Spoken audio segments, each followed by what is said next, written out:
Hello అండి. అందరికీ నమస్తే. ఈరోజు నేను నీలి మేఘాలలో ఛానల్‌లో నుంచి అందమైన మనసులు పార్ట్ 4తో మీ ముందుకొచ్చేసాను. రమేష్, సౌమ్య అమెరికా వెళ్ళాక కొన్ని రోజులకు సౌమ్య అమ్మమ్మ కూడా అమెరికా వెళ్ళిపోతుంది. ఇక్కడ భూపతికి వైజాగ్‌లోనే ఐఏఎస్ ఆఫీసర్‌గా పోస్టింగ్ వస్తుంది.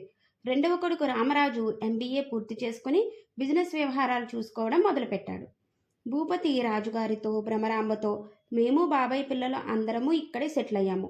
మీరు పెద్దవాళ్ళు అయిపోయారు. మీరు ఒక్కరు ఎందుకు అక్కడ ఉండడము? అందరం కలిసి వైజాగ్‌లోనే ఉందామని బలవంతంగా అందరినీ ఒప్పించి వైజాగ్ తీసుకొని వచ్చేస్తాడు. రామరాజు, పినతండ్రి పిల్లలు అందరూ కూడా ఫ్యాక్టరీ, కంపెనీలు, రియల్ ఎస్టేట్ వ్యాపారం, బిజినెస్ వ్యవహారాలు చూసుకోసాగారు. పల్లెటూరులో ఇల్లు ఎంత కలకలలాడుతూ అందరూ ఎంత సంతోషంగా ఉండారో, వైజాగ్‌లో కూడా అందరూ కలిసిమెలిసి అంతే సంతోషంగా ఉంటున్నారు. భూపతికి ఇద్దరు మగపిల్లలు అర్జున్ మరియు కిషోర్ పుడతారు.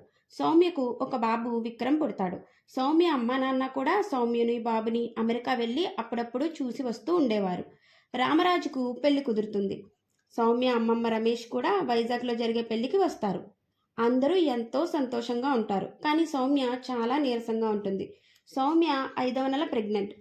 పెళ్లి హడావిడంతా అయ్యాక రాజుగారు సౌమ్య చాలా నీరసంగా ఉంది. డెలివరీ అయ్యేదాకా ఇక్కడే ఉండండి అంటారు.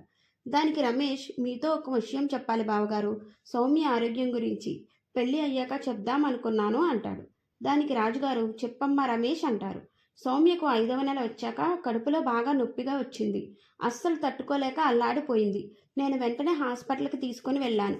డాక్టర్ స్కాన్ చేసి గర్భసంచిలో బేబీతో పాటు ఒక కంతి కూడా పెరుగుతున్నది. అందువలన అబార్షన్ వెంటనే చేయాలి. లేకపోతే సౌమ్యకు ప్రాణానికి ప్రమాదం అని చెప్పారు. అబార్షన్ చేయించుకోమంటే నా మాట వినడం లేదు. మీరే తనకు చెప్పాలి అంటాడు. దానికి సౌమ్య నేను ఎవరి మాట వినను అని గట్టిగా ఏడుస్తుంది. దానికి రాజుగారు నువ్వు బాగుంటేనే కదా నీ బిడ్డ విక్రమ్‌ని చూసుకోగలవు. పుట్టని బిడ్డ మీద ప్రేమ కంటే పుట్టిన బిడ్డ విక్రమ్ మీద ప్రేమ చూపించు అంటారు రాజుగారు. ఎవరైనా అబార్షన్ చేయించుకోమని అంటే నేను ఇప్పుడే సూసైడ్ చేసుకుంటాను అని అంటుంది సౌమ్య. దానికి భూపతి కూడా నచ్చ చెప్పబోతాడు. దానికి సౌమ్య అన్నయ్య నీకు తెలుసు నేను ఎంత మొండిదానినో. నన్ను ఇలా వదిలి హ్యాపీగా ఉండనీయండి అంటుంది. బాధపడటం తప్ప ఎవరూ ఏమీ చేయలేకపోతారు. రమేష్, సౌమ్య, రమేష్ అమ్మ అమెరికా బయలుదేరతారు. వారితో పాటు రాజుగారు, భ్రమరాంబ కూడా వెళ్తారు. సౌమ్యకి డెలివరీ టైం దగ్గరికి వచ్చింది. భూపతి, వదిన, పిల్లలు కూడా సౌమ్య ఇంటికి వస్తారు. భూపతి సౌమ్యతో నీ మీద ప్రేమతో నేను నీ మాట విని ఏమీ చేయలేకపోయాను. రమేష్ జీవితాంతం బాధపడేలా చేశావు. నీకు ఏదైనా అయితే విక్రమ్ ఎంత బాధపడతాడు? వాడి వయసు ఇంకా 6 సంవత్సరాలు అంటాడు.